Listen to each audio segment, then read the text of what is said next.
Hi parents and teachers, my name is Chelsea Stout and I'm the Behavior Specialist for Roy City ISD. Today for our final monthly minute of the year, we are going to talk about how to increase resiliency in your children. Resiliency is it's a skill that's very, very important so that your children learn how to navigate through life. So we want to start training them in this area and letting them have different experiences while they're young so that they're prepared for what the real world has to offer after they leave your home and after they leave the school environment. So right now, what our research is showing is that if we do not build resiliency skills in our children while they're young, while they're at home or in the school setting, that they actually have lower resiliency rates. They're less likely to take risks when they get older. They have less coping skills, worse decision-making skills, increases in anxiety and depression, and a lower self-concept overall. So as you can see, it's really important that we as parents build these skills in our children starting from a young age.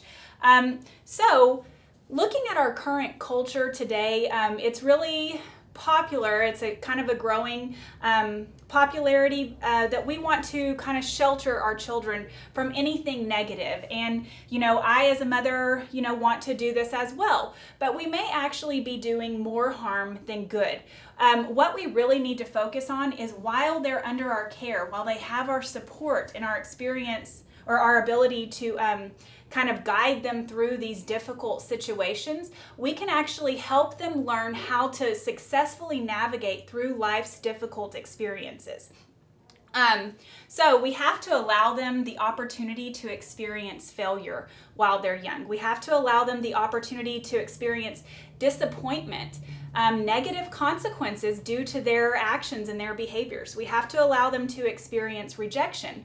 But the key thing is that we do this with loving support. So we're not putting them in a bubble. We're not guarding them from any of life's difficult situations, but we're guiding them through it. For example, if your child falls down and gets hurt in the road, okay? Of course, we don't like our child to experience any pain, but what do? We take them inside, we make sure they're okay, we put a Band-Aid on them, we clean their wound, and then we tell them to get back up and go get on that skateboard again, no matter how much it scares us.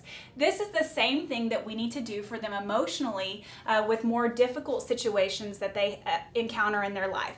So let's say that at school, they have a big test and they don't study for it. They want to play Nintendo instead.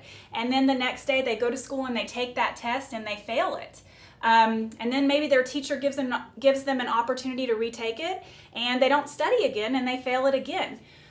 Our natural reaction a lot of times is to want to call that teacher and say, well, my student failed, can they retake it again and again and again, or can you just give them a 70 for passing? And if the teacher doesn't do that, then we may experience a little frustration or get mad. But what we need to do is explain to our children that you earned this grade because you did not study for your test. So I'm going to help you come up with different ways to learn how to study.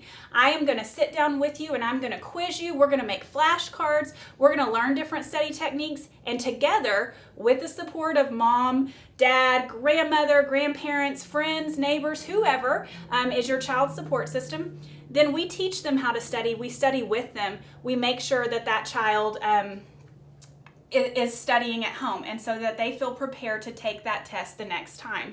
And then, once they do better on that test, then we celebrate with them. Look what you did. You did this. You put in the work, you put in the effort, and now you did much better on your test. And that allows their self-concept to grow, because not only did we as their parents or even as their teachers help them to learn and grow and navigate through that situation, yes, they experienced the failure, but they learned that they can overcome it with hard work. And then when they do overcome that, then we celebrate that. And then their self-concept grows because they realize that their hard work and their dedication paid off. Was it hard? Absolutely, but they can do it. And that is the overall message that we are sending them. Same thing for if they get in trouble at school because of a behavior that they do. Of course, we want to be our child's best advocate, their first advocate, right? We want to advocate for our child. And we always want to make sure that our children are safe. But same thing. Once they're safe, if they make a poor decision at school, okay, or at home, they do something that they're not supposed to do, rather than, shelter them from the consequences of their actions, we teach them, hey, when you make positive choices, you get positive consequences that naturally occur. But when you make poor choices, there are negative consequences that naturally occur. And as much as it breaks our heart as parents to watch them experience this, it is a very valuable lesson that we teach them that their choices have consequences, whether positive or negative. So if they do something that is a negative behavior within the school setting, even though our gut instinct may be to call that teacher and find out how we can make the situation better or how we can intervene, it's a better idea to work with that teacher and figure out the situation. Get one side of the story from your student, your child, but also get the teacher side of the story. And then if you feel like it is a decision that was poor on the child's side, then support that teacher.